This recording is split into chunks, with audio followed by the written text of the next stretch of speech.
Mark సువార్త 3వ అధ్యాయము.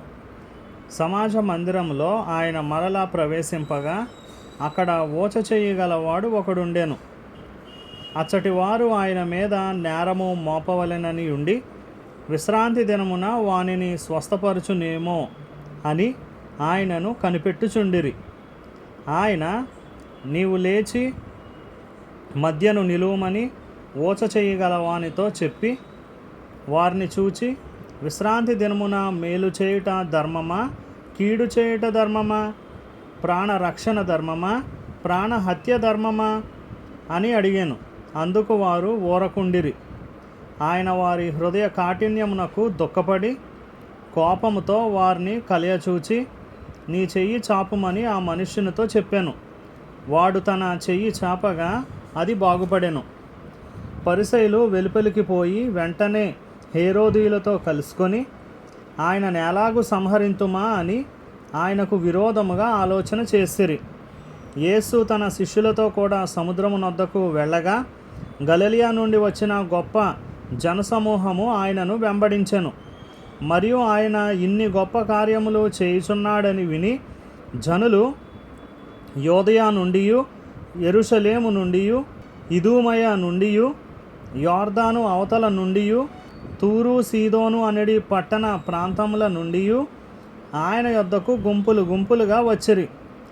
జనులు గుంపు కూడగా చూచి, వారు తనకు ఇరుకు కలిగింపకుండునట్లు చిన్న దోణి ఒకటి తనకు సిద్ధపరిచి ఉంచవలెనని ఆయన తన శిష్యులతో చెప్పెను.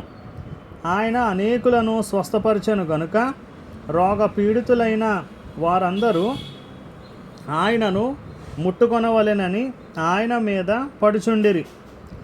అపవిత్రాత్మలు పట్టిన వారు ఆయనను చూడగానే ఆయన ఎదుట సాగిలపడి, నీవు దేవుని కుమారుడవని చెప్పుచు కేకలు వేసిరి. తన్ను ప్రసిద్ధి చేయవద్దని ఆయన వారికి ఖండితముగా ఆజ్ఞాపించెను. ఆయన కొండెక్కి తనకిష్టమైన వారిని పిలువగా వారు ఆయన యొద్దకు వచ్చిరి.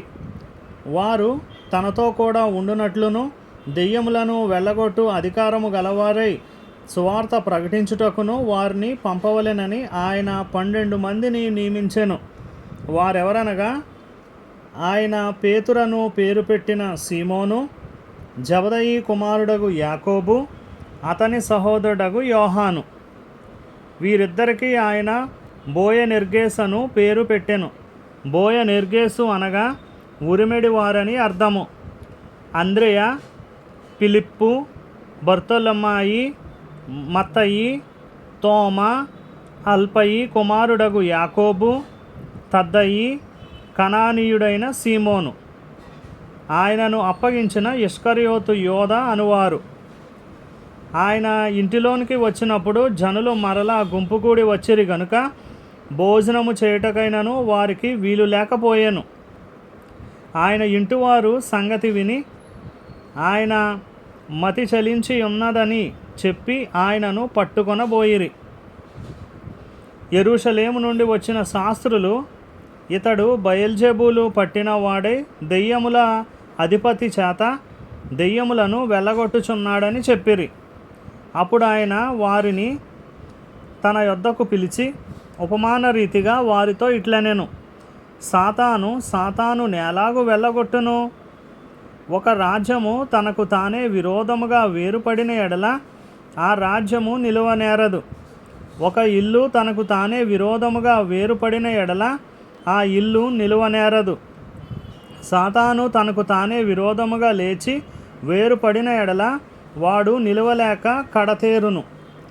ఒకడు బలవంతుడైన వానిని మొదట బంధించితేనే తప్ప ఆ బలవంతుని ఇంట చొచ్చి వాని సామాగ్రి దోచుకొన నేరడు.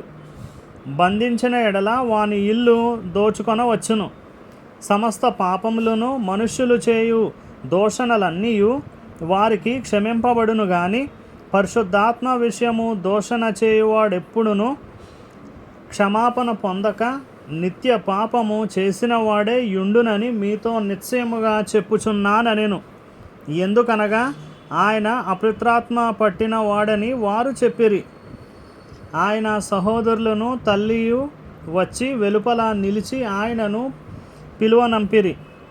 జనులు గుంపుగా ఆయన చుట్టూ కూర్చుండిరి.